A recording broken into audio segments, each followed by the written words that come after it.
I think I made it clear. That was my last job. And you fucked it up. Now go and fix it. You have no other choice. Get rid of her.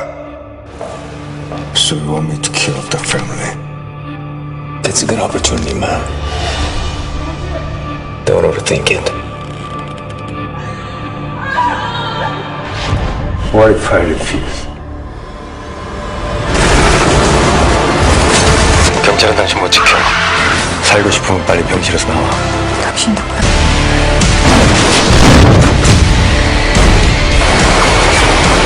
나한테 왜 이러는 거야?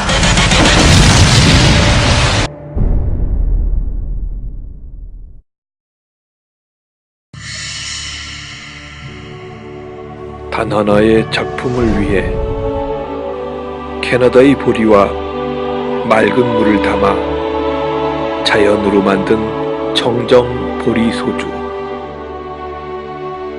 증류 보리 소주 맥.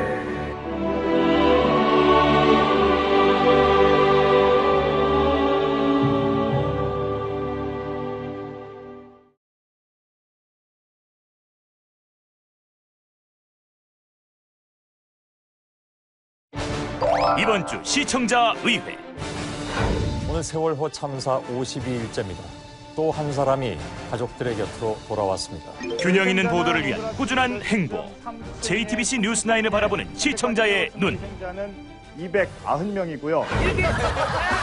날씨로 만나는 한 주간의 핫 뉴스. JTBC 기상대. 믿기지 않겠지만 쉬는 세 있습니다. 이경규 대 신동엽, 신동엽 대 이경규. 최고의 MC를 가리는 숨막히는 대결. 그리고 자석처럼 이끄는 인연과 사랑의 이야기. 11년 만에 재회, 반려된 장국 집중 분석까지. JTBC 프로그램에 대한 다양한 소식들 오늘 시청자 의회에서 전해드립니다. 여러분 안녕하십니까? JTBC 시청자의회 박성준입니다. 안녕하세요. 공선영입니다. 이번에 6.4 지방선거에서도요. JTBC가 선거방송을 통해서 보다 발빠르고 또 한 걸음 들어가는 뉴스로 시청자들의 사랑을 받았습니다. 네, 여러분들의 관심과 응원의 결과라고 생각합니다. 자, 오늘도 한 주간 있었던 JTBC 프로그램들에 대한 다양한 소식으로 시청자의회 문을 열겠습니다. 함께 이야기 나눌 두 분 소개해드리죠. 성신여자대학교 미디어 커뮤니케이션학과의 노동열 교수 나와주셨고요. 예, 안녕하세요. 김성수 평론가 나와주셨습니다. 안녕하세요. 이제 오늘 준비한 첫 소식을 만나볼 텐데요. 시청자들의 다양한 의견, 또 솔직한 의견을 들여다보는 시간입니다. 시청자 돋보기 강지영 아나운서가 전해드립니다. 네, 안녕하세요. 강지영입니다. JTBC 프로그램에 대한 여러분의 생생한 의견에 귀 기울이는 시청자 돋보기. 네, 오늘은 JTBC 뉴스9에 대한 소식으로 문을 열겠습니다.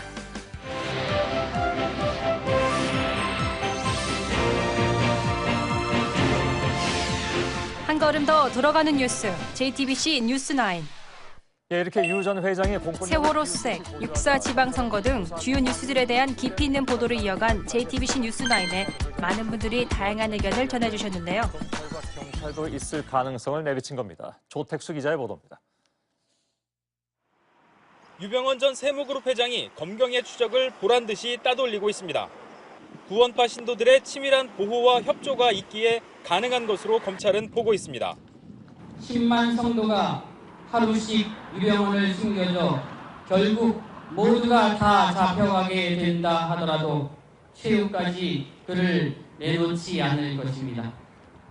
여기에다 유 전 회장에 대한 조직적인 비호 세력에 검찰과 경찰도 포함됐을 가능성도 제기되고 있습니다.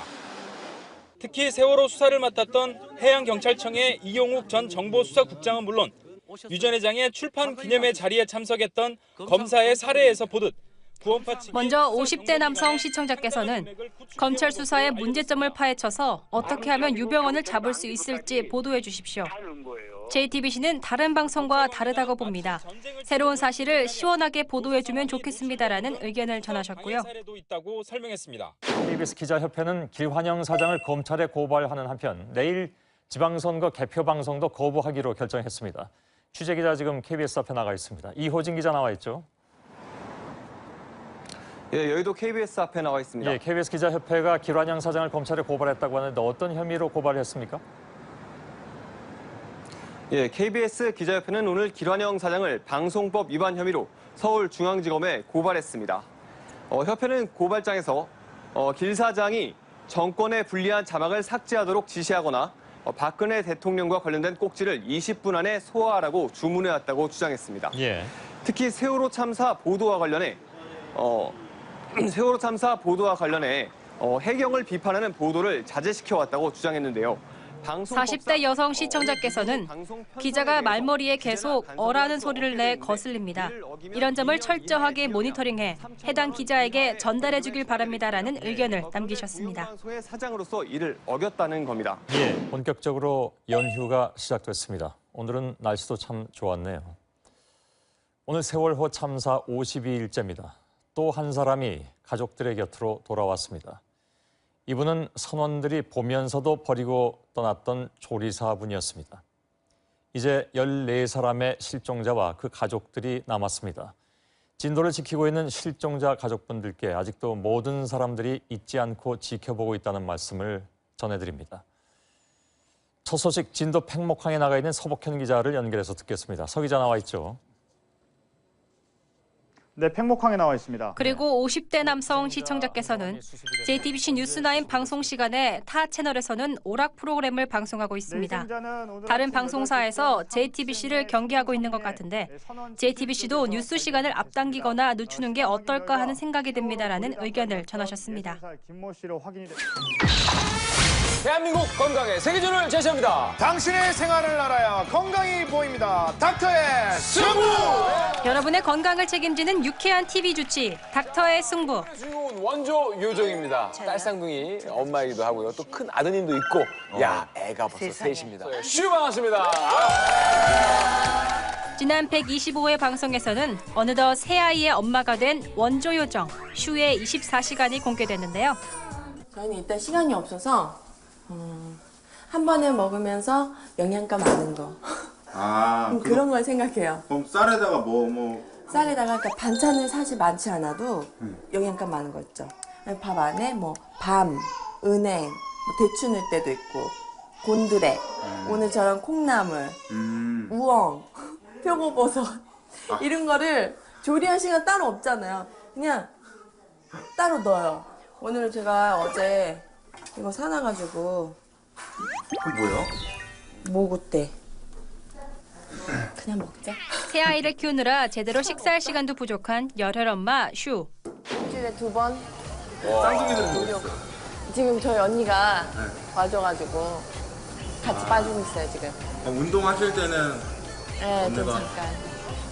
이 정도는 해야 될 것 같아요. 체력이 좋아야지 애들도 건강하게. 일주일에 2번 꼬박꼬박 근력 운동을 한다는 전직 요정 현직 엄마의 이두박근도 공개됐네요. 저렇게 많았구나. 우와. 애들 맨날 이러면. 그럼 이쯤에서 닥터의 승부에 전해진 다양한 의견들을 만나볼까요? 유 데리러 가야 돼서. 아, 지금요? 네. 괜찮아요. 유야, 월요일날 만나요. 네, 감사합니다. 왜 어린이집은 토요일날 안 하나 몰라요. 여기 앉아야 돼, 유야. 먼저 시청자 오은지님께서는 왜 어린이집은 토요일에 안 하는지 모르겠다는 설수연 씨의 발언 때문에 화가 났습니다. 어린이집 교사도 직장인임을 고려하지 않은 경솔한 발언이 불쾌했고 이 부분에 굳이 자막을 내보는 점도 아쉬웠습니다라는 의견을 남기셨습니다. 뻥튀기. 요실금 예방이 될 거라고 생각하며 하시는 운동 때문입니다. 이거요? 이제 경고를 받을 내용은 아니죠. 나쁜 습관이나 운동이란 뜻은 아닙니다. 하지만 그 생각이 잘못됐다는 걸 제가 지적하기 위해서 드리는 말씀입니다. 항문을 조는, 왜냐하면 같이 연동이 돼 있습니다. 그 근육이. 그래서 항문을 조는 쪽으로 하라고 그러지만 항문을 조으면서 아랫배에 힘이 같이 들어가면 운동이 잘 못 된 겁니다. 아까 이제 그 운동에서 하시는 거는 소위 하지의 50대 여성 시청자께서는 정덕희 씨가 했던 운동이 요실금 예방과 관계없는 운동이란 것을 많은 사람들에게 알려주면 좋겠습니다. 해당 부분만 짤막한 동영상으로 만들어 배포하면 많은 사람들이 볼 수 있을 것 같습니다라는 의견을 전하셨습니다. 나쁘다는 뜻은 아닙니다. 저는 잠자리 굉장히 중요하다고 생각해요. 제가 37년 전에 결혼할 때 저희 엄마가, 친정엄마가 목화섬 이불을 해주셨어요. 목화섬 이불이요. 하얀 이부자리가 저는 좋더라고요. 그리고 50대 여성 시청자께서는 정덕희 씨가 37년 전 친정어머니께서 주신 목화섬 이불을 지금까지 사용한다고 했는데 과연 진실인지 궁금합니다. 여러 논란이 있었던 정덕희 씨가 JTBC 프로그램에 출연하지 않길 바랍니다라는 의견을 남기셨습니다.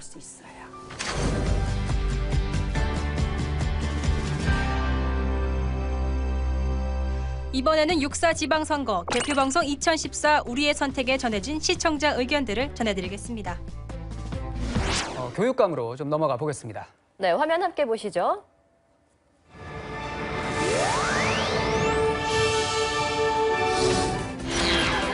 네, 서울 교육감 상황입니다. 현재 개표 0.1% 진행이 됐습니다. 조희연 후보와 고승덕 후보 간의 표 차이는 123표입니다. 먼저 50대 남성 시청자께서는 교육감 후보들의 득표율을 공개할 때 타 방송사와 달리 보수 성향인지 진보 성향인지 표시해주지 않아 불편했습니다라는 의견을 남기셨고요.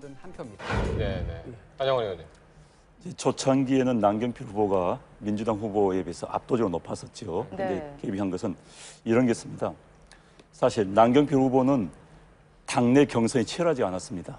그러니까 당내 여권 내 지지자들 그대로 여론조사 그냥 반영이 된 거죠. 그런데 이제 나가면 당선된다고 봤었죠. 그렇죠. 그런데 이제 민주당 같은 경우는 당내 경선이 굉장히 치열했어요.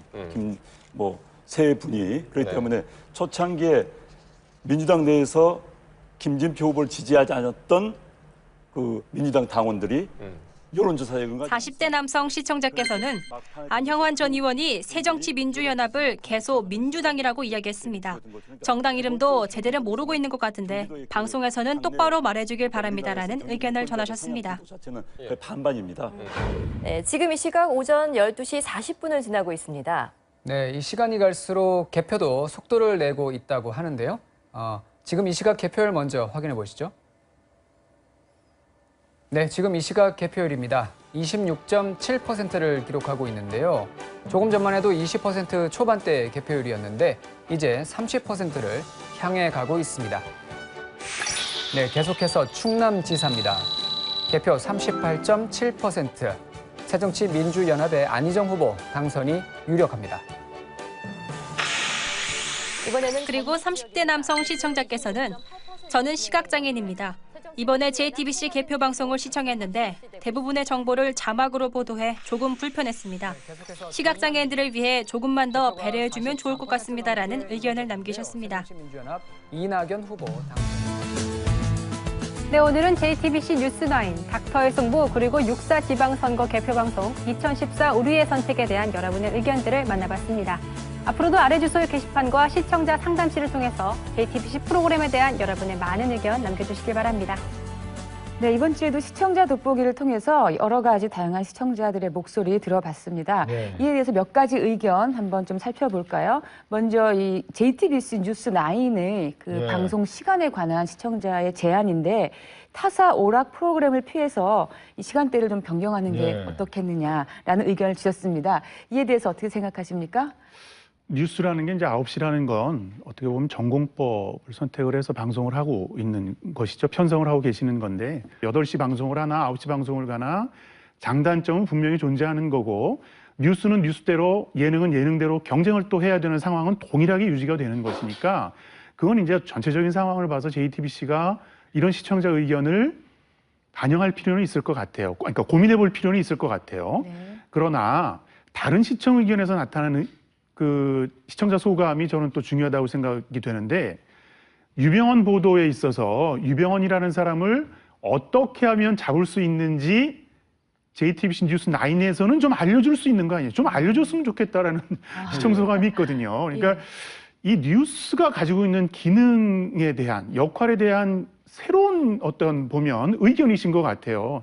해결책을 제시해라 뉴스가. JTBC 뉴스9이 이런 어떤 기대감을 주고 있다는 것 자체가 중요하다. 그러니까 8시로 가도 9시를 유지해도 이런 기대감만은 좀 계속해서 유지해 갈 수 있는 정통적인 보도를 지켜주는 그런 뉴스의 자리는 좀 지켜줬으면 좋겠다 생각이 듭니다. 네. 사실 9시에 뉴스가 있다라고 하는 것은 우리 국민의 생활 리듬상 어떻게 보면 뉴스가 꼭 있어야 될 자리에 있는 겁니다. 하루에 그 뉴스거리들이 쭉 쏟아져 나오잖아요. 그러면 이리저리 이제 리포트들을 갖다가 제작도 하고 모으고 할 거 아닙니까? 그 가운데서 밸류들을 결정을 할 거고 뉴스 가치가 어떤 게 더 있는가 이런 걸 결정을 하고 그걸 마무리해서 하나의 그 1시간짜리로 짜게 되면 벌써 그 시간이 뭐 8시는 사실은 8시라고 하는 뉴스 시간대는 뉴스를 일정 부분 포기하는 거예요. 그렇죠. 7시 반이나 뭐 이때 터지는 뉴스들이 분명히 굉장히 많거든요. 지금 최근 들어서는 검찰도 발표할 때 6시에 막 발표하고 막 이러는데 그거를 분석 따라가지고 취재해가지고 어떻게 리포트를 만들어서 8시까지 냅니까? 8시대로 옮겨간다는 건 사실상 드라마 하겠다는 거예요. 드라마 하겠다는 거. 이걸 냉정하게 좀 시청자들이 좀 알아주셨으면 좋겠어요. 예능하고 드라마에서 장사하겠다는 거예요. 저널리즘이 아니에요, 사실은. 그런데 그렇게 옮겨가는 지상파도 있잖아요. 그러니까 그런데 JTBC는 9시를 지키는 거예요. 지속적으로 좀 유지를 했으면 하는 그런 기대를 좀 해봅니다. 뭐 시청자들의 의견을 들어보니까 그만큼 JTBC 뉴스에 대한 신뢰도가 높아졌다는 걸 다시 한번 좀 확인하게 되는데요. 군 박사님도 이번에 6.4 지방선거 개표방송 잘 지켜보셨어요? 그럼요. 그만큼 이제 개표방송이라는 것이 방송사마다 이제 경쟁이 펼쳐지게 되는데요. 시청자 의견 중에 이번에 개표방송에서 교육감 선거 보도를 할 때 진보 교육감, 보수 교육감 표시를 좀 해줬으면 좋겠다. 이런 의견을 주셨는데 아마 이제 개표방송을 지켜보면서 보다 좀 쉬운 정보를 얻고 싶어서 이런 의견을 주신 것 같은데 어떻게 받아들이셨어요? 선거를 진영 논리에서 치르다 보면 그 안에서 우리가 정말 선거를 통해서 공부해야 될 것들 그리고 배워서 앞으로 우리들이 감시할 거리들, 기준들 이런 것들 다 놓치게 됩니다, 사실. 우리가 심판론이라든가 또 양대 진영의 서로 이념 논쟁이라든가 이런 걸로 선거를 치르는 게 너무 익숙하다 보니까 마치 보수 달고 진보 달고 하는 것이 너무나 당연한 일인 양 생각하지만 실제로는 왜 교육감 투표에 당의 추천도, 공천도 받지 않고 이런 정치적인 어떤 성향들이 너무 많이 드러내는 것을 자제하게끔 하는 그래서 일부러 이름들도 막 섞어서 그 투표용지를 만들고 그러지 않았습니까? 왜 그랬는지를 한번 곰곰이 생각해 볼 필요가 있다고 봅니다. 그냥 진보 이렇게 붙으면 무조건 정교조 이런 식으로 몰아가는 그런 프레임에 너무 많이 희생당해 왔거든요. 정말 원칙적인 의미에서는 교육감들에게 성향을 구분한다거나 하는 걸로 낙인을 찍는 거 이거는 상당히 부정적이다. 그런 측면에서 저는 JTBC의 개표 방송을 칭찬해 주고 싶습니다. 그러니까 우리 선거 방송이 신문과 방송을 다 포함해서 선거라는 것을 어떤 나라의 미래를 결정하는 것이 아니라 운동 경기를 관람하는 것처럼 보도를 하는 성향이 상당히 많아졌었습니다. 한 10년 정도 됐는데요. 이런 보도 행태가 시청자들이 이렇게 변하게 한 거 아닌가라는 그 우려. 저 같은 경우는 뭐 이번 6.4 그 개표 방송을 한 방송사를 계속 보지를 않고 계속 돌리면서 봤거든요. 지상파와 종편 4사를 다 돌리면서 봤는데 방송 양도 많이 달랐고요. 그다음에 그래픽이나 이렇게 좀 그 재미적인 요소를 가미하는 방식도 다 달랐고 JTBC 같은 경우는 지금 어떤 비판의 대상이 이 시청자의 대상이 됐던 건 뭐냐면 진영 표시를 잘 안 했다 이런 것인데 JTBC 같은 경우는 어떤 특징이 있었냐면 인터뷰와 분석 중심의 선거 방송을 했어요. 개표의 어떤 사실 개표가 20분, 30분 단위로 표가 바뀌기는 하지만 몇몇 지역 빼놓고는 그렇게 눈에 띄게 변하지는 않거든요. 그러니까 그런 남는 시간을 통해서 연결을 하고 전문가들을 출연을 시키고 이러면서 여러 가지 심층적인 분석을 하고 인터뷰 중심으로 해서 방송을 하면서 오히려 좀 더 차분한 개표 방송을 하려고 노력하는 것이 눈에 역력히 드러났다. 조금 다른 색깔을 내고 있고 그것이 분명히 좋은 영향을 미치고 있으며 앞으로도 미칠 수 있는 어떤 방향성을 설정하고 있다는 측면에서 그런 측면에서 참 좋게 평가를 했고 시청자분들께서도 선거 방송을 너무 경기, 축구 시합을 보듯이 보는 건 조금 자제하는 성향을 좀 갖추셨으면 좋겠다라는 생각을 했습니다. 이번 그 JTBC 선거 네. 개표 방송이 지금까지 선거를 양쪽 진영의 어떤 싸움 그리고 승패의 결과로만 바라보게 하는 이런 게임의 어떤 논리를 떠나서 네, 조금 더 이제 교육에 관해서만큼은 또 정치 논리를 떠난 어떤 하나의 정책으로서 고려되고 실행돼야 한다는 뭐 이러한 여러 가지의 중요한 요지들을 잘 담아서 또 실현해준 그런 방송이라고 생각이 됩니다. 자, 이번 순서는 한 주간 JTBC 관련 소식들을 날씨로 소개하는 JTBC 기상대입니다. 안나경 아나운서와 함께합니다.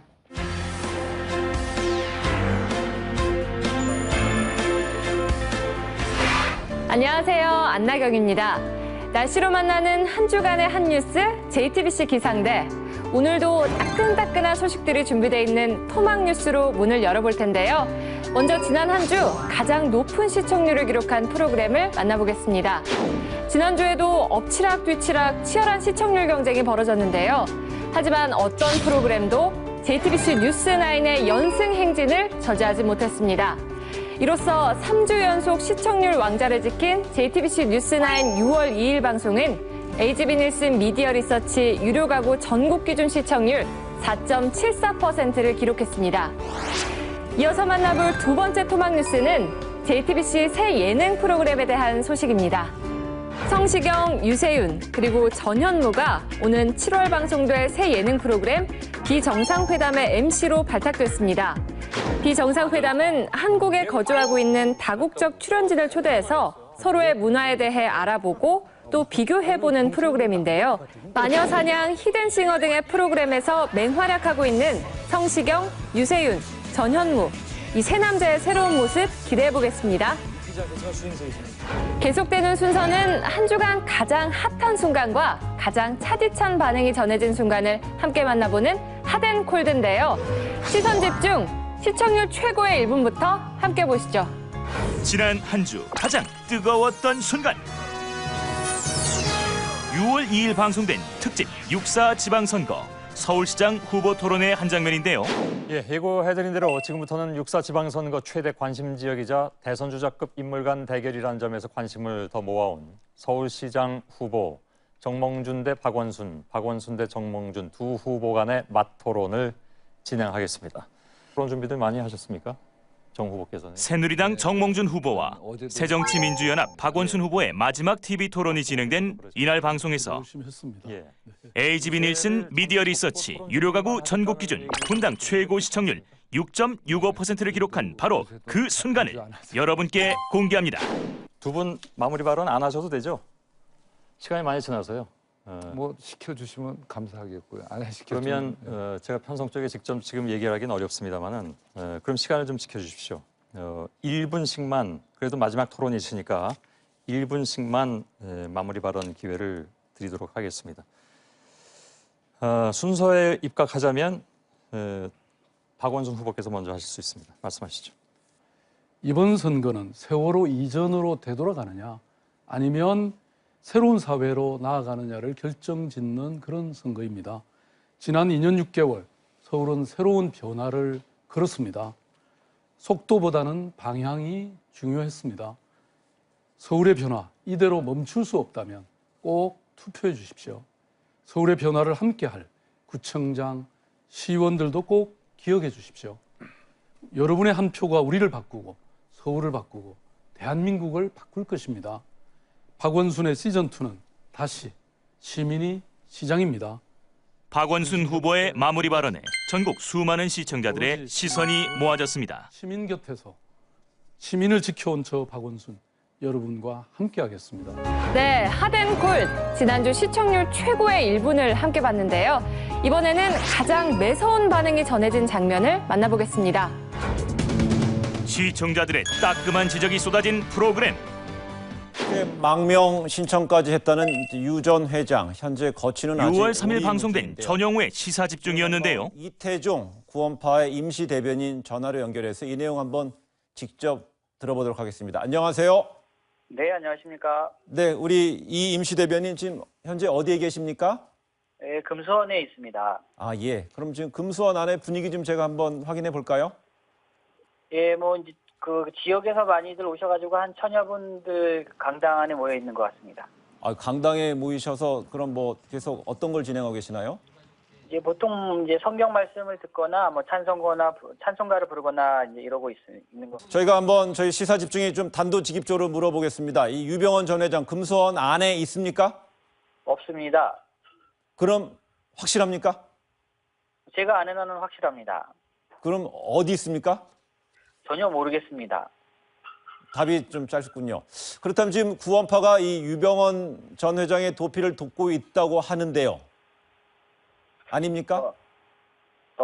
조직적으로 뭐 저희가 계획을 해서 돕는 건 없고요. 제가 봤을 때는 각각 개인들이 스스로 이렇게 자발적으로 돕는 일들은 있는 것 같습니다. 이태종 구원파 대변인과의 전화 인터뷰 진행에 불만을 표하는 수많은 의견들이 전해졌습니다.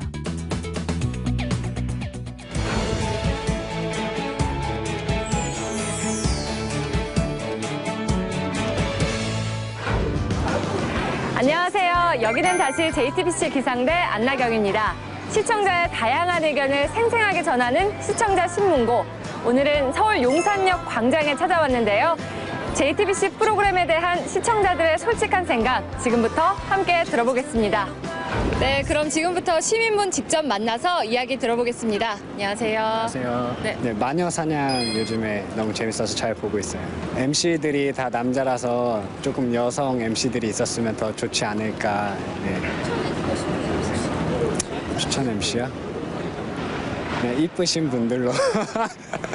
아버지들이 이제 맞벌이를 많이 하다 보니까 그 아빠 어디가처럼 이렇게 아버지들 나오는 프로그램이 있는데 예능 쪽 말고 육아휴직도 솔직히 남자들 잘 못 쓰거든요. 그러다 보니까 그 방송에서만큼이라도 그런 게 뭐 성당이나 종교가 아닌 그 교양 프로그램으로 만들어진다면 좀 아버지들한테 많이 도움이 될 것 같고. 마녀사냥도 시청자들 나와서 그게 되게 이원생 중에 인기 많았잖아요. 그런 것처럼 시청자들 참여할 수 있는 프로그램이 있었으면 많이 볼 것 같아요.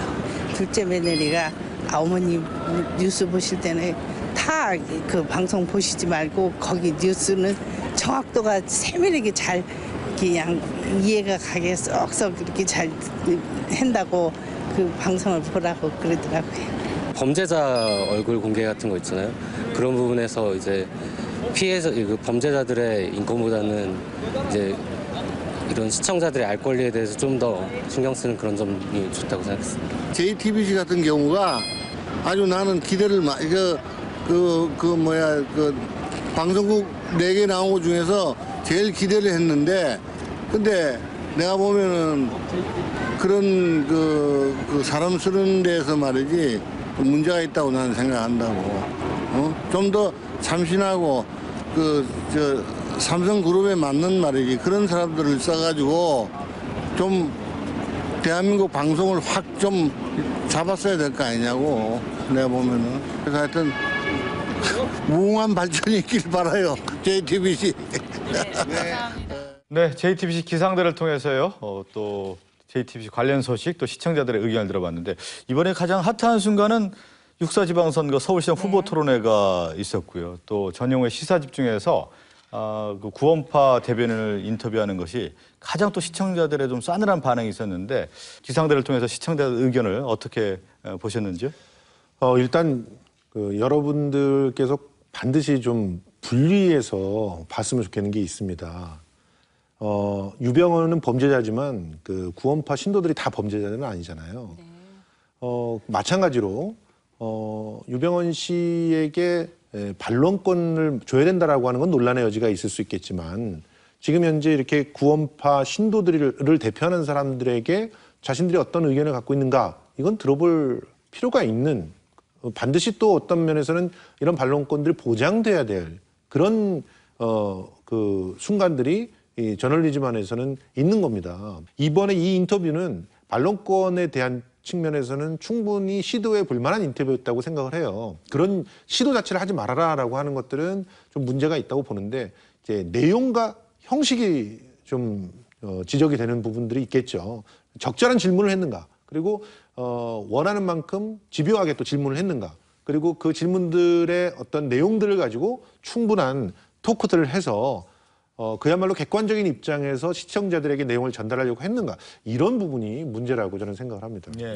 구원파 대변인에게 유병헌 씨가 거기 지금 있느냐 뭐 재미삼아 진짜로 대답은 뻔하겠지만 그런 질문 던지면서 이야기를 끌어내는 방법으로는 뭐 저는 나쁘다고 생각하지는 않습니다. 뭐냐면 그 이슈를 다루고 싶었으면 JTBC 기자들이나 전문가들에 의해서 취재가 이미 이루어져야 되고 그 취재를 공평하게 전달된 취재의 결과를 공평하게 전달을 하고 난 다음에 그러면 구원파의 주장을 한번 들어보겠다라고 이야기할 기회를 주어야 어떤 균형이라는 게 사실 저널리즘에서 놓치면 안 되는 이게 가치거든요. 이런 아이템을 다루는 기술에 대해서는 반드시 제작진 전체가 그리고 MC 자체가 좀 고민을 하고 대안적인 방법들을 빨리 익히는 것이 이 프로그램이 보다 더 좋은 영향을 미치는데 가장 시급한 문제라고 판단이 됩니다. 그러니까 지금 인터뷰를 할 때는요. 질문자가 정말 중요합니다. 질문자가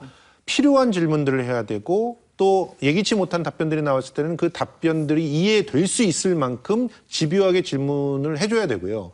그리고 그 인터뷰 상황에서는요, 게이트키핑이 안 돼요. 그러니까 어떤 상황들이 이렇게 나왔을 때 그거를 가로막을 수 있는 장치가 없어요. 그럴 때는 인터뷰를 하는 사람 자체가 스스로가 키핑 작업을 해줘야 되는 거예요. 뭐 이거를 갖다 정보라고 받아들일 수 있을 부분이다라고 하면 그대로 통과를 시키고 정보가 왜곡됐다라고 생각되거나 혹은 일방적 주장이라고 한다면 그런 꼬리표들을 또 붙여줘야 되는 거거든요. 이 전용호 씨는 이걸 너무 안 해준 거예요, 이번에. 그러다 보니까 시청자들이 분노할 수밖에 없는 상황들이 만들어지는 겁니다. 그러니까 이런 프로그램에서 시도하는 것 자체를 뭐라고 하는 것이 아니라 정확한 준비가 돼 있는가 이걸 냉정하게 따져봐야 돼요. 아무튼 의도가 불분명한 그런 인터뷰가 된 것만은 사실인 것 같습니다. 모든 일에는 항상 이 목적이 있고 그 목적에 도달하기 위한 적절한 수단들이 따르게 마련인데요. 이 경우는 아무래도 이 프로그램이 전달하고자 하는 목적이 무엇인지가 사라지고 좀 잘못된 수단들이 동원된 것이 아닌가라는 생각이 듭니다. 앞으로도 이 프로그램의 어떤 기획 그리고 주제의 핵심과 본질을 잊지 않는 그런 프로가 되기를 바라겠습니다. 보통 이런 그 보도 프로그램 같은 경우는 생방송인데 지나가면 사실 이 키핑 절차가 없기 때문에 상당히 어려움이 있는데 가장 중요한 것이 어떻게 사안을 정리할 수 있는가 이 부분은 이제 시청자에게 설득하는 것이 가장 중요할 거라는 생각을 다시 한번 해보게 되고요. 자, 이번 순서는 TV 대 TV입니다. 오늘은 과연 어떤 대결이 준비가 되어 있는지 화면으로 직접 만나봅니다. 프로그램 속 최고를 가린다. 다채롭고 뜨거운 승부. TV 대 TV. 오늘은 MC계의 최고봉을 가리는 팽팽한 대결이 펼쳐집니다. 택시를 타는데 이경규 씨 먼저 대한민국을 달군 토크쇼 한국인의 뜨거운 내모의 터줏대감 이경규 그리고 남자들의 발칙한 연애 이야기 마녀 사냥 속 섹시한 MC 신동엽입니다. 진행이면 진행, 연기면 연기, 뭐 못하는 게 없는 만능 엔터테이너 그 이름은 바로 MC. 그렇습니다. 이 MC 하면 이분을 빼면 섭섭하죠. 바로 색드립의 달인 신동엽 씨입니다. 신동엽 씨도 대단하시지만 이분을 빼놓을 수가 없습니다. 관록의 MC 경규 형님이 최고 아니겠습니까? 좋아요. 그러면 오늘 말이 나온 김에 최고의 MC는 과연 누굴지 한번 제대로 붙어보시죠. 네. 자, 이번 주에 제가 먼저 시작할게요. 화끈한 매력의 소유자, 한국인의 뜨거운 내모의 MC 이경규입니다. 어떤 인물들이 올라와 있는지 한번 제가 자, 그럼 이경규 씨와 함께 토크의 문을 열어볼까요? 감독님하고 제가 술을 한잔 했어요. 어떻게 하다 저렇게 됐냐. 오늘 토크 주제는 바로 대세 반열에 합류한 의리사나이 김보성인데요. 얘기해 주더라고요. 아무래도 이제 세월호 참사를 겪고 나서 특별한 건 없는 것 같은데. 적이나 의리, 정의로움에 대한 갈구가 있었잖아요. 그러다 보니까 모르시면 섭섭합니다. 원래 의리였거든요. 더 터진 것 같아요. 착하기만 한 MC는 커라. 묵직한 돌직구도 던질 줄 아는 화끈한 MC인걸요. 힌트가 될 수 있는 거예요. 자체가 웃기잖아요. 맞아요. 근데 조금 이게 많은 분들이 뭐 사회적으로 이런 분위기 때문에 그걸 타고 있다고 그러는데 그게 아니고 내가 봤을 때는 얻어 걸렸다는 거 보는 거예요. 직설화법의 대가 이경규 역시 최고예요. 10편 이상 찍으신대요. 그런데도 그거를 다 안 찍고 의리에 대한 의리를 지키느라고. 요즘 MC는 진행만 잘해서는 안 됩니다. 하지만 남씨는 뭐? 제가 지금부터 동엽 씨만의 차진 꽁트 연기를 보여드립니다. 미치겠다. 진짜 이런 사람이 있다고. 잘한다, 그지? 어떻게? 에이, 저 정도 연기는 저도 됩니다. 오빠가 왜 울어? 자, 장 아나운서 비교할 걸 비교하세요. 잘 보세요. 같이 울어주는 남친 고맙기도 하고 안쓰럽기도 하고 결국 저보다 더 서럽게 우는 남친을 제가 달래줬습니다. 아, 약속 시간 좀 지키면 안 돼? 나 혼자 오빠 기다리다가 춥고 무섭고 어쩜 이렇게 맨날 늦을 수가 있어? 응? 너 오빠 없으니까 힘들었어? 춥고 무서웠다고? 미안해. 저것 보세요. 사연 하나를 읽어도 이렇게 제대로 몰입을 쭉 해줘야죠. 헤이, 저런 사연을 또 저렇게 살리시네. 그럼요. 신동엽 쇼 꽁트 연기 정말 대단해요. 아, 신동엽 씨 연기는 인정.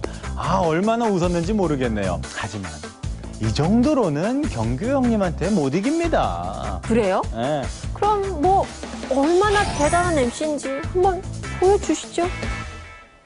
저기 이제 환자적인 측면. 당연하죠. 그럼 관록의 MC 이경규의 맞춤형 진행 함께 보시죠. 아무 일이 없는데도 그 막 가슴이 두근두근하고 죽을 것 같은 그런 심정이 옵니다. 진지한 토크 주제에 지금까지와는 사뭇 다른 모습을 보여주는데요. 하죠. 내려놔지지가 않아요. 의외의 모습인데요. 상담을 통해서 해결이 안 돼요. 약 먹어야 된대요. 약을 먹어요. 그렇죠. 이렇게 솔직한 모습으로 시청자들과 공감도 형성하고 그리고 저 골프주도 있었잖아요. 나무젓가락 놓고 잔 놓고 유쾌한 대화가 오고 갈 때는 분위기를 더욱 뜨겁게 달구는 MC 이경규. 먹고 그다음에 이게 혓바닥은 내지 마세요. 주제에 따른 맞춤형 진행, 이 정도는 돼야 하지 않겠습니까? 와, 이경규 씨 관록이 묻어나는 진행 멋지네요. 물론입니다. 뭐 이 정도만 봐도 최고의 MC는 이경규 씨 같은데요. 아이돌들한테도 뭐 이렇게 좀 들었는데 무슨 소리? 신동엽 씨만의 확실한 비장의 무기가 아직 남아 있습니다. 자, 지금부터 분위기를 화끈하게 만들 아슬아슬 섹시한 진행의 묘미를 보여드리죠. 아주 썬팅 흐린 거로 해가지고 내가 콩크를 해. 섹시한 진행이라 요즘 좀 주춤한 것 같던데. 옆자리나 좀 가까운 자리에 패널이나 게스트가 너 지금 있는 네, 신동엽 씨를 너무 만만하게 보신다. 근데 바로 옆자리에 있어. 근데 카메라에 왠지 뭐 못된 눈, 그렇죠? 못된 눈이 살까봐. 그럼 제대로 좀 보여주시든가. 또 나쁜 눈 때문에? 얼굴만 보는 것도 말이 안 되잖아. 춤추고 있는데. 좋아요. 그럼 지금부터 잘 보세요. 모두를 깜짝 놀라게 할 신동엽표 색트릭 준비 발사. 훑은 게 좀 안 좋아요. 이거 딱 봤을 때 이렇게 했을 때 이렇게 보면 그래서 이거. 근데 그냥 한 군데를 정해요. 그냥 나는 오늘은 여기 하고. 신동엽만의 섹시한 한방 마녀 사냥의 꽃 아니겠습니까? 그런데 말입니다. 신동엽 씨의 진행에 불편을 느끼시는 시청자가 계신다고요. 신동엽 씨가 다른 출연자들의 이야기를 경청해주면 좋겠습니다. 진지한 이야기를 농담으로 끊어버리는 것은 상대방과 시청자에 대한 예의가 아니라고 봅니다. 라는 의견이 전해졌다니까요. 지나가면서도 충분히 확인할 수 있어요. 재미를 위한 농담은 좋지만 출연자들의 이야기에도 귀 좀 기울여 주세요. 피 아니라니까 피. 저희 좀 지식 있는 사람 좀 바꿔주면 안 돼요? 그런 불만 이경규 씨에게도 해당이 됩니다.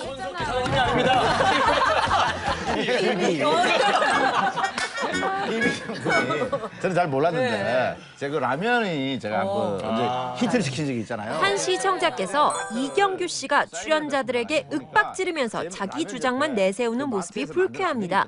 이경규 씨가 진행하는 프로그램은 재미는 있지만 알찬 느낌이 없습니다. 라고 하셨는데요. 진짜 신기한 게 그 옆에서 보셨죠? 이경규 씨, 출연자들과 함께 어우러지는 멋진 진행 보여주세요. 만들어내는구나. TV 대 TV에서만 볼 수 있는 뜨겁고 특별한 승부. 여러분의 선택을 기다리며 다음 주에도 TV 대 TV는 계속됩니다. 쭉. 네, TV 대 TV 이번 주에는 최고의 MC를 가리는 대결 보셨습니다. 이경규 대 신동엽의 네. 치열한 승부였어요. 자, 이번에는 JTBC 프로그램 한 편을 또 집중 분석하는 시간인데요. 갑론을박입니다. 이번 주의 프로그램을 만나봅니다.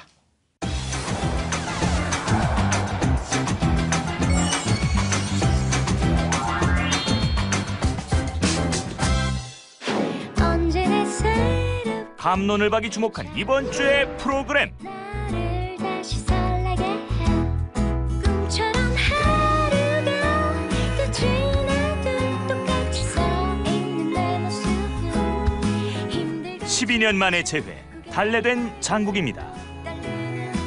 오 마이 갓! 준수? 그 유준수가 지금 너랑 같은 벽. 남궁민, 이소연, 이태임. 이용할 수 있죠. 내가 성인 연기자들의 등장과 함께 한층 흥미로운 이막을 펼쳐가고 있는 12년 만에 재회, 달래된 장국. 네. 그 남자하고 나하고 닿기라도 했나? 아 근데 어떤 자식한테 상처를 받은 거야? 그냥 좋아하게 내버려 두죠 뭐. 그런 다음 보기 좋게 차버릴 테니까. 장 팀장. 최근 방송에서는 달래의 정체를 의심하기 시작하는 준수의 모습이 그려졌는데요. 당신 미국 언제 갔어? 네? 그 달래라는 그 이름 그 본명 맞아요? 어떤 회사인데? 고슴도치 같다고 말까. 막 나 건드리면 주고 온몸으로 날 세우고 있는데. 돌고 돌아 다시 만난 두 사람의 운명은 과연 어떻게 흘러가게 될까요? 부담스럽지 않게 뭐 그런 거. 매주 토요일과 일요일 오후 8시 45분에 시작되는 인연과 사랑의 이야기. 12년 만에 재회, 달래된 장국 집중 분석이 지금 시작됩니다. 네, 이번 주 갑론을박에서 또 주목해서 분석해보는 프로그램은 JTBC 주말 드라마입니다. 12년 만에 재회, 달래된 장국인데요. 이 프로그램에 대한 전반적인 평가가 좀 궁금한데요. 어떻게 보셨어요? 기본적으로 우리가 이제 프로그램을 만드는데 제일 큰 개념 중에 하나가 뭐냐면 리듬이라는 개념이 있어요. 스토리 진행이 얼마나 빠르고 느리냐, 그거에 따라서 대사가 얼마나 빠르고 느리게 이렇게 전달이 되느냐, 그리고 그 대사들로 이루어지는 사건 자체가 진행을 속도를 어느 정도로 조율하고 있느냐. 근데 1, 2회 때나 19, 20회 때나 그 리듬 똑같다는 거죠. 리듬을 구성하는 그 하위 개념인 페이스. 너 말을 너무 빨리 해. 사건이 왜 이렇게 빨리 진행이 돼? 이런 개념의 페이스라는 것이 연기자들의 대사나 감정의 페이스가 너무 느리고 사건을 구성하는 스토리의 페이스가 아직도 너무 느리다는 거예요. 그러니까 시청자들을 19, 20회까지 이런 느린 페이스로 계속해서 기다리고 무슨 그렇게 공을 들이면서 시청하게 만드는 이유가 대체 뭘까? 시청자들을 상당히 귀하게 생각을 안 하는 프로그램이라는 그런 느낌이 상당히 많이 드는 게 그냥 변화 없이 내가 쓸 테니 너희들은 그냥 한 회 한 회 그냥 쓰는 대로 봐라 라는 식의 감정을 전달하고 있는 것 같아서 이번 19, 20회를 보면서 상당히 좀 불만 그리고 만드는 사람들에 대해서 좀 상당히 불편한 감정이 드는 것을 상당히 자제할 수가 없을 정도의 그런 감정이 들었다는 것. 제 말을 되게 자제하고 있습니다. 오히려 상당히 좀 불편했어요. 예, 이제 어떤 기사를 보니까 착한 드라마는 시청률이 잘 안 나온다. 이 달래된 장국이 착한 드라마라서 시청률이 잘 안 나오는 게 아니냐. 이런 기사를 본 적이 있는데 이 드라마는 착해서 시청률이 안 나오는 게 아니라 재미가 없어서 시청률이 안 나오는 겁니다. 자, 그 드라마의 재미를 가져오게끔 하는 요소가 여러 개가 있어요. 지금 우리 노 교수님은 리듬과 페이스 얘기했는데 그 이전에 더 본질적인 게 뭐냐면 갈등이거든요. 갈등. 이 갈등이 여러 가지 것들을 다 해결해 줄 수가 있어요. 그런데 그거 전혀 없다는 거예요. 전혀 없이 그냥 첫사랑인지 모르는 상태에서 만난 두 사람의 만남으로 그냥 놓여져 있고 갈등이 진행이 안 되는 거예요. 이런 걸 갖다가 이제 고여있는 갈등이다 이렇게 얘기를 하는데 그리고 또 12년이나 지금 방치돼 있던 아내가 이제 와서 이혼에 대해서 알아봤더니 3년이면은 그 이혼할 수 있었다는 걸 알고 나서 야, 나는 도대체 못하러 살아왔느냐라고 얘기를 하는데 그게 21세기에 이런 설정이 지금 가능하다고 보십니까? 이혼이 지금 세 쌍 중에 한 쌍이 이혼하는 상황에서 이혼에 대해서 누가 언급도 12년을 친구들이라면 최소한 자기가 친구들이라고 봐요. 자기 친구가 남자가 12년 동안 집에 안 들어오고 방치됐어요. 가만 놔두겠어요? 친구만 있어도? 가족이 없다 그래도? 그 주다혜 같이 똑똑한 지금 의사가 된 딸이 그걸 가만 놔두겠어요? 근데 이거를 우리 보고 받아들이라는 거죠. 그 작가가. 아, 참 그러니까 갈등은 계속 고여있고 그거를 계속 설명을 합니다. 말로. 그러니까 컷은 넘어가지만 시간이 부족해요. 이런 식으로 가면 100회 이상 가는 거죠. 그러니까 뭐냐면 스토리가 없다는 게 문제예요. 그러니까 갈등이 없는 거죠. 그러니까 12년이 지났음에도 불구하고 여기는 똑같이 그러니까 진행하기 위해서 시작을 알리는 이야기들만 시그널만 계속 보내는 거죠. 그러니까 그 이야기가 바로 이제 우리 평론가님께서 말씀하신 것처럼 갈등이 없다 이 이야기거든요. 뭐냐면 본격적으로 시작된 스토리가 아무것도 없습니다. 이런 상태에서 시청률을 기대한다? 상당히 문제가 있죠. 이런 상태에서 시청자들은 상상할 게 없어지는 거예요. 왜? 너무 오랫동안 지리하게 복선이 아닌 복선만 깔고 있으니까 얘네들이 어떻게 될지를 상상할 수가 없는 거죠.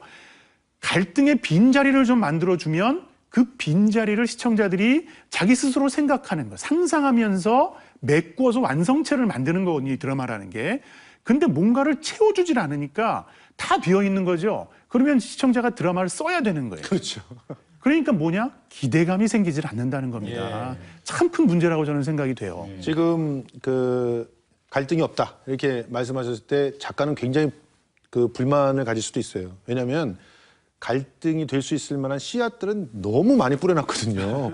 모든 관계에 갈등의 씨앗들이 다 뿌려져 있는데 문제는 이제야 물 주고 있다는 겁니다. 그러다 보니까 드라마가 이제 한 시간을 하잖아요. 1시간을 하면 그 가운데 이 커플 갈등 한번 물 주고 저 커플 갈등 한번 물 주고 물 다 주고 나면 끝나요. 그 시간이. 그러다 보니까 예를 들어서 지금 20회째 무희하고 수환이의 무희하고 수환이의 만남이 굉장히 재미날 수 있는 나이가 한 20살 차이 나는 이런 커플 아니에요. 굉장히 재미나게 뭔가가 일어날 수 있는 커플인데 이제 19회차에 처음 만났고요, 이제. 그리고 20회차에는 둘이 만나지도 못하고 무희 한번 건드려주고 수환이 한번 건드려주고 끝났어요. 그러면 이런 식의 어떻게 보면은 그 정말 중구난방으로 다 펼쳐져 있는 이런 갈등들이 슬슬 시청자들은 짜증이 나기 시작하는 거죠. 우리가 출생의 비밀 굉장히 욕 많이 하지 않습니까? 근데 출생의 비밀이 이 보조 갈등이 중심 갈등을 강화시킬 때 굉장히 잘 역동하게끔 하는 그런 설정 중에 하나예요. 대표적인 게 또 기억상실증 같은 경우도 보조 갈등이 중심 갈등을 이렇게 만져줄 수 있게 하는 그런 굉장히 잘 할 수 있게끔 하는 그런 장치 중에 하나예요. 그러니까 막 갖다가 막 쓰는 거거든요. 근데 그걸 안 쓰겠다라고 마음을 먹으면 그걸 안 쓰는 대신에 중심 갈등과 보조 갈등을 잘 맺어주면서 강화시킬 수 있는 어떤 다른 기제들을 만들어내야 되는 거죠. 그게 어떤 건지 그 캐릭터를 잘 구축하는 걸로도 가능하고요. 그리고 좀 우연적인 요소일 수는 있지만 외부적인 어떤 사건들이 터짐으로써도 가능한 것들이 있어요. 그리고 이미 관계들을 좀 많이 얽어 놓는 걸로 가능할 수도 있어요. 그게 뭐 겹사돈이니 뭐 이런 데에서 우리가 미리 봤던 것인데 그런 게 이루어지지 못하니까 갈등은 결과적으로 다 고여있기만 하고 다 그냥 씨앗만 있는 상태가 되는 것이죠. 네. 이 극의 핵심이라고 할 수 있는 이 갈등 구조의 미비에 대해서 지적들을 해주셨는데 그렇다면 또 이 극을 보게 만드는 또 하나의 요소잖아요. 배우들의 연기는 어떻다고 보시는가요? 저는 배우들을 보면서 드는 생각이 계속 아깝다 그런 생각만 들어요. 지금 그 캐릭터가 사실 명확해지지 않았어요. 이거 배우들한테는 굉장히 곤혹스러운 상황이에요. 캐릭터라고 하는 것은 역할로서 만들어지는 거예요. 그러니까 역할을 어떻게 한다라고 하는 것은 그거는 내가 그간에서 어떤 목적이 있어야 되는 거예요. 그러면 다해 준수를 뺏어라 이런 목적이 있어야 되는 거예요. 이게 없어요. 그러다 보니까 배우들이 내가 뭘 해야 되는지를 몰라요. 사실은 모르면 굉장히 당혹스러워지는 거거든요. 그럼에도 불구하고 지금 뭐 이소연 씨라든가 그리고 또 이태임 씨라든가 또 저는 젊은 배우들 중에서 정인선 씨를 굉장히 좋게 봤는데 이런 분들이 아주 자기 나름대로의 아우라 이건 전적으로 배우의 아우라예요. 배우가 갖고 있는 묘한 그런 매력들과 향기들로 자기 자리를 차지하고 있는 거예요. 그러다 보니까 이 사람들을 조금 더 움직이게끔 하고 조금 더 피어나게끔 하는 뭔가가 너무너무 아쉬운 그런 상황이 되는 거죠. 저는 이 드라마 전개가 설득력이 없으면 연기 평을 한다는 건 무의미하다고 저는 생각을 해요. 뭐냐면 저는 지금 여기 우리 평론가님께서 말씀하시는 것처럼 훌륭한 배우들이 많이 나오시죠. 근데 이분들이 사실 대본에 표현되어 있는 연기, 감정을 최선을 다하고 있다고 생각이 잘 안 됩니다. 이건 절대로 비난하는 이야기가 아니라 제가 시청을 하면서도 드라마가 어떤 방향으로 가는지는 모르고 지금 모른다고 비평을 하는데 대본을 받아보는 연기자들, 아무리 연기 내공이 있는 중년 연기자라고 해도 내가 지금 여기서 왜 이러는 건지를 모르고 의아해지면 연기를 정확하게 강하게 하기가 어려워져요. 그러니까 방을 얻으러 다니는 이한휘 참 측은지심으로 보게 되죠. 그런데 내가 얼마나 측은해진 상태인지 그렇게 돈이 많다가 내가 단칸방을 얻으러 간다. 그런데 경제적인 것이 행복의 100% 척도가 아니기 때문에 그 꼬마를 안고 있으면서 더 행복해질 수도 있는 거거든요. 그러니까 그 사람의 감정 상태를 명확하게 디테일하게 누구도 설명해 주지 않는 대본을 가지고 감정선을 명확하게 잡아서 연기하기가 어렵다. 그러니까 내가 어려워졌구나. 내가 그 복덕방이라는 데를 가서 단칸방이라도 얻어야 되겠구나. 갔는데 그 사람이 있구나. 창피해 도망가야지. 이거 이상의 심오한 연기를 어떻게 과연 할 수 있을까? 그러니까 저는 하고 있다고 판단도 안 되지만 이렇게 안정이 안 되어 있는 드라마에서 아무리 중년 연기고 내공이 있다고 해도 연기를 열심히 최선을 다해서 하기는 어려운 상황이다. 그러니까 평이라는 건 사실 무의미하다고 생각을 합니다. 예. 오늘 그 두 분 얘기 듣다 보니까 이 12년 만의 죄, 이 드라마가 기본적으로 좀 스토리가 완벽하지 않다라는 것이 두 분의 의견인 것 같고요. 그렇다 보니까 갈등 구조가 제대로 표현되지 못했다. 그러니까 또 연기자들도 거기에서 충분히 연기를 녹아내리지 못하고 있다는 그런 평인데, 자 그래도 이 드라마가 주말 드라마란 말이죠. 좀 더 좀 보완해서 시청자들에게 좀 사랑을 받았으면 하는 바람이 더욱더 좀 마음이 간절한데 앞으로 좀 어떻게 전개를 해야 된다고 보시는지. 예, 좀 보완할지라고 할까요? 여러 이제 비평을 해주셨는데 사실 무슨 이야기를 하고 싶어하는 드라마인지를 저희가 본 19, 20회까지 그러니까 보여주지를 않는다. 커밍아웃을 하고 있지 않은 작가, 제작진을 대상으로 이 드라마를 좀 이렇게 가져가는 게 좋을 것 같습니다라는 이야기를 하는 게 사실 가능할까? 그리고 설득력이 있을까? 보통 주말 드라마라고 하면 지상파에서는 50회, 6개월짜리로 생각을 하거든요. 그런데 100회라면 1년을 방송을 하겠다는 뜻인데 100회로 예정되어 있으면 참고 기다릴 수 있어요. 한 30회까지는 참아주고 30회부터 새로 시작하면 시청률도 복구를 하고 뭐 제작비도 좀 회수할 수 있는 여유가 되니까. 그런데 만약에 이게 100회가 예정이 안 된다면 조기 종영을 생각할 수밖에 없는 저는 상태라고 생각을 합니다.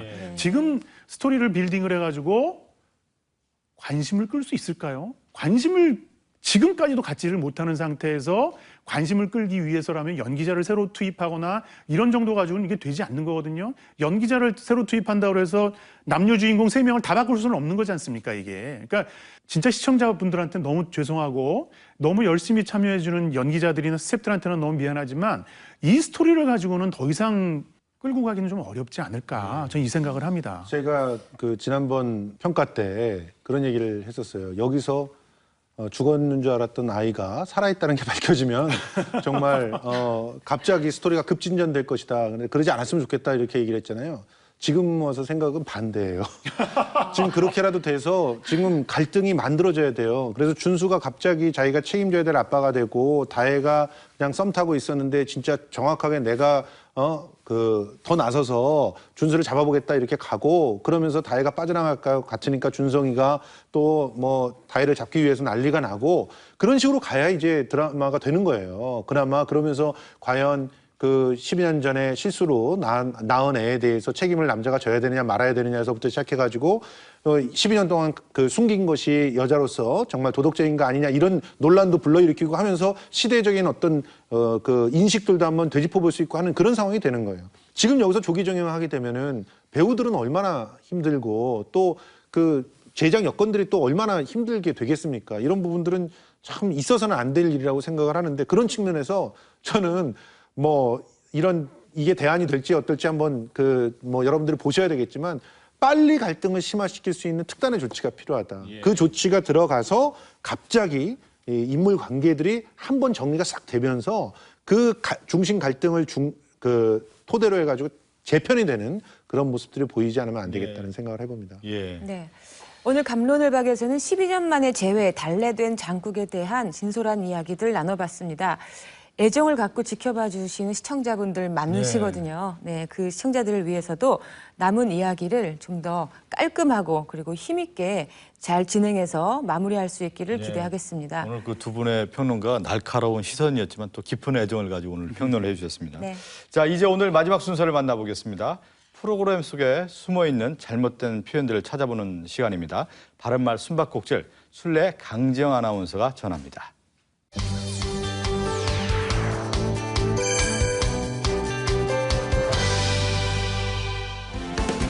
안녕하세요, 강지영입니다. 오늘은 유자식 상팔자 속에 몰래 숨어있는 잘못된 표현을 찾아볼 텐데요. 먼저 4개의 보기가 등장하는 문제 화면 함께 보시죠. 유자식 상팔자 출연자 중 내 부모였으면 하는 사람은? 엄마야. 네. 이런 정보를 좀 미리 주셨으면 네. 애들을 뭐 좀 많이 내게 해야 돼. 사전 선거 운동 악어 불법입니다. 제일 좋은 주제 같아요. 자신 있습니까? 아, 그럼요. 이거 또 애 열어 키우게 생겼네. 상팔자 출연자 중 내 부모였으면 하는 사람은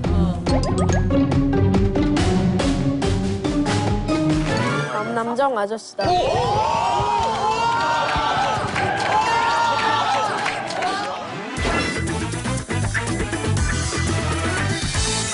안전형 아빠인 거야. 안전형 아빠. 아빠가 이렇게 많이 이제 지르시다가 좀 이렇게 약간 손실을 보시고 하셨으니까. 유자식 상팔자 출연자 중 내 부모였으면 하는 사람은 이경씨 아줌마이다. 어머, 아유 고마워. 영표의 서름을 네가 갚아주는구나.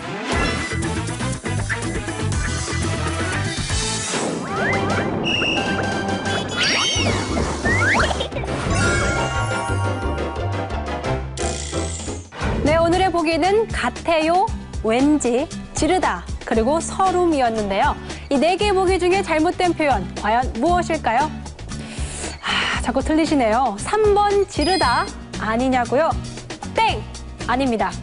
네, 지르다는 도박이나 내기에서 돈이나 물건 따위를 걸다 등의 뜻을 가진 동사로 표준국어 대사전에 등록된 표준어입니다. 그렇다면 오늘의 정답 과연 몇 번일까요?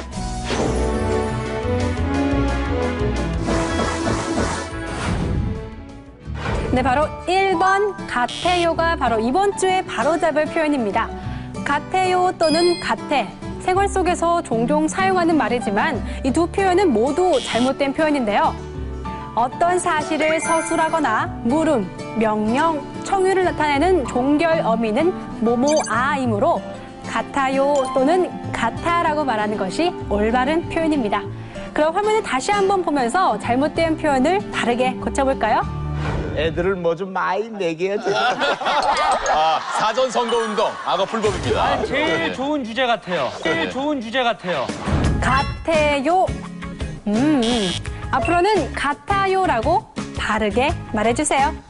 유자식 상팔자를 무대로 펼쳐진 오늘 바른말 숨바꼭질은 여기까지입니다. 함께 알아본 표현 앞으로는 늘 바르게 사용해주세요. 유자식 상팔자로 펼쳐진 바른말 숨바꼭질을 끝으로 오늘 시청자의회 마무리하겠습니다. 앞으로도 JTBC 홈페이지 게시판과 시청자 상담실을 통해서 시청자 여러분의 다양한 의견 또 솔직한 의견을 전해주시기 바랍니다. 네, 저희는 다음 주에도 JTBC 프로그램에 대한 다양하고 또 신선한 소식들 가득 담아서 인사드리겠습니다. 지금까지 시청자 의회를 함께해 주신 여러분 고맙습니다.